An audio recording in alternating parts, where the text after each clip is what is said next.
we're here in San Francisco. I'm with Julie Matthews. Julie is a certified nutrition specialist, consultant, and a specialist in autism, so we're very lucky to have her. Today, we are going to make burgers with liver. Now, Julie, we have a bit of an issue there because when you mention liver, people say, yuck, they won't touch it. Yes, absolutely. And it's often the parents in the audience that are the first to turn their noses up. So it's not just picky eaters, it's most people that have some challenges with liver. So and what kind of liver are you recommending that we use? Well, these are organic chicken livers. I usually like to get some good grass-fed liver. It can be beef or whatever you want, chicken, whatever kind, but ideally grass-fed or pastured or organic.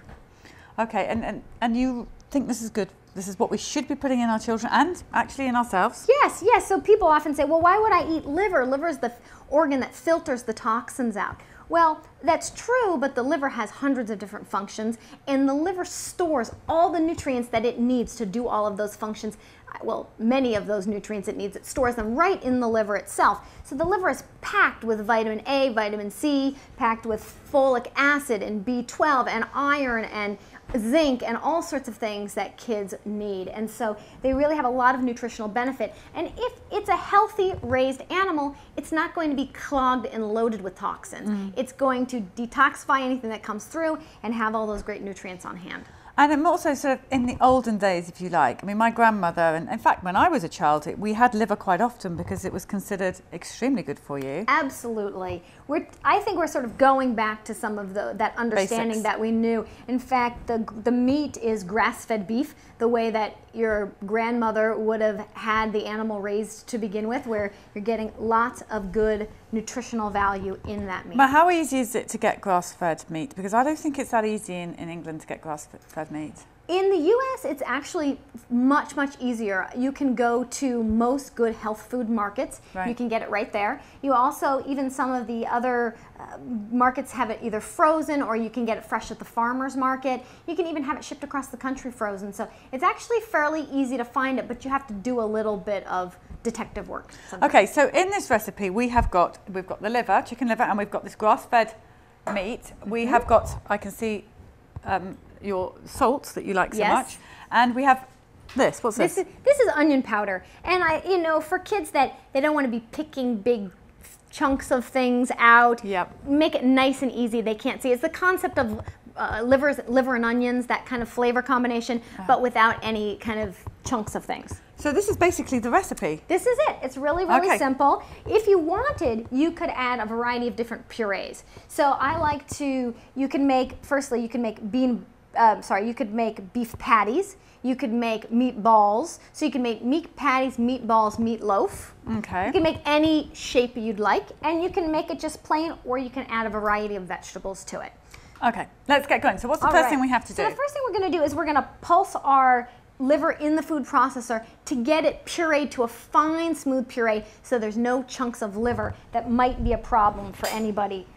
Okay, so in goes the chicken liver. Yes, we're going to throw some of these in. It doesn't look very nice, that's the problem. It doesn't. It's quite off-putting to look at it. And it's got a strong smell to it, so you just need to sort of be aware while you're cooking. Okay, so we're gonna give this a good pulsing.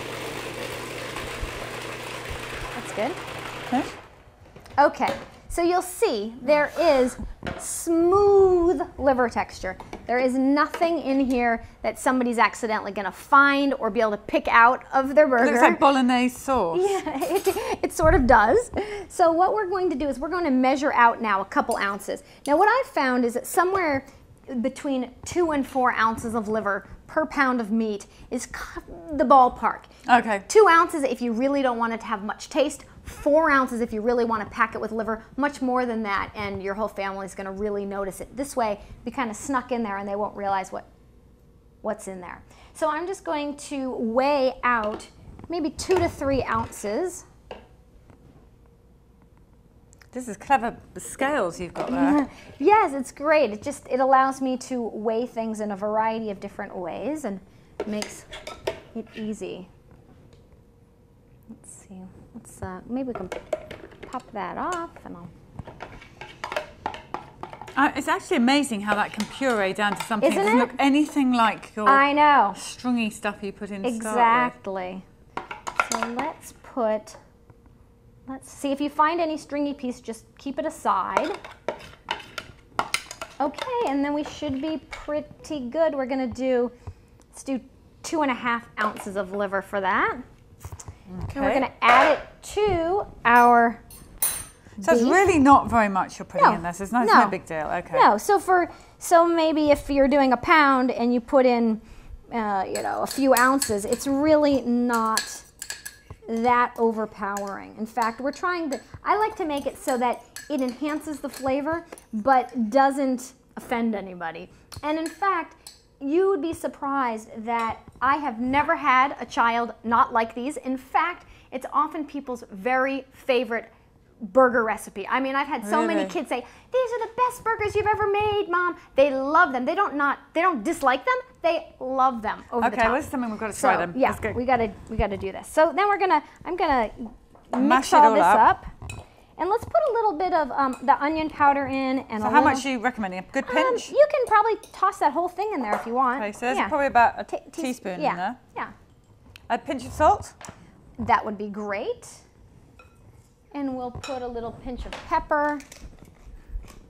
And then we'll mix that up. So the salt and the pepper and the onion powder you don't have to put in if you don't want to. It just helps add to the... Yeah, it just adds some flavor. And you can even make sausages for breakfast with things like this. And then in that case, I definitely like a little bit of salt to give it a little bit of extra. It's interesting because so many people, I love salt. Me too. And people say, oh, you shouldn't have so much salt. It's bad for you. It means you've got high stress adrenal glands. I don't know, but I love it. Right. Well, some of us do need it more than others, and I think salt is really actually misunderstood. If you're going to be using really poor quality salt that is really stripped of any nutrients, and then you're going to eat it with potato chips in huge quantities, then we're not. Well, we're adding small, tiny amounts. And of healthy salt. Of healthy salt. Compared to what you would get in all of that junk food or a fast food restaurant, it's nothing really. So, all right, so now we got our burger. Simple, right? We're going to form it into a patty. I've got my heat going over there. So the oil's been heating, so we want nice hot oil for this. Yes, we do. And then we're going to make ourselves a burger. And then we're just going to cook it up. You're going to put a couple in? Yeah. And then... So you've patted that to quite a flat patty, not a big, thick, bulbous one. You can do however you like it. But do you think these should be generally cooked quite well done? What's the whole thing on this rare, medium rare? I like rare meat. Yeah. If I'm going to make a steak, I definitely would do it rare. But if I'm going to do something grass-fed, I'd be more likely to do it that way. But if I'm going to be using all of this stuff, sometimes I will cook it all the way through. It's just really a personal preference. Probably for our children, it's better to cook it all the way through, isn't it? It probably is for something like this, especially if you don't really know where your meat is, if you don't feel great about it. But yeah, I think it's just a bit of however you'd like it, however you like to do it, and how your kids like it as well. I mean, I think grass-fed meat. It smells good. It's delicious. It does smell good. And kids love that kind of burgery smell. Yes. So and you can put these on the grill. You can do them however you would do burgers. So. Okay, so these are now going to cook for 10 minutes. About that. We'll see how they're coming along. We'll flip them over.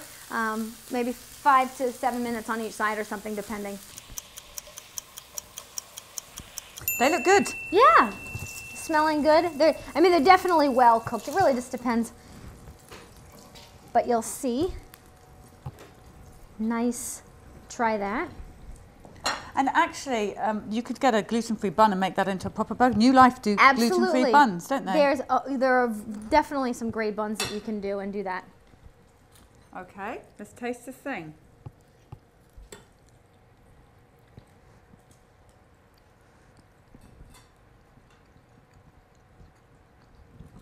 That's great. Do you taste the liver? I always put something hot in my mouth. I can't speak at all. No, I don't taste the liver at all. Yeah. That tastes absolutely delicious. So, I want more. Yeah, they have really nice. Don't they have a nice smell when they're cooking too? They don't have that overpowering liver smell or anything. Oh, this is Your good. family would not know it's in there. So, these are burgers with liver in. You can actually make them into a proper burger for a child that likes to be like all the other children. Absolutely. Like going to New Life and looking for their gluten-free buns, their bread rolls. Good. Whoever would have thought that burgers with liver in could be like this? So if you want to get this recipe, don't forget to go to Julie's website and get her book, and it'll all be written in there. We'll also put these up on our website as well. Thank you so much. That's all we've got time for this week. Next week we'll be back with Doreen and Shannon and Julie again. So we'll see you then.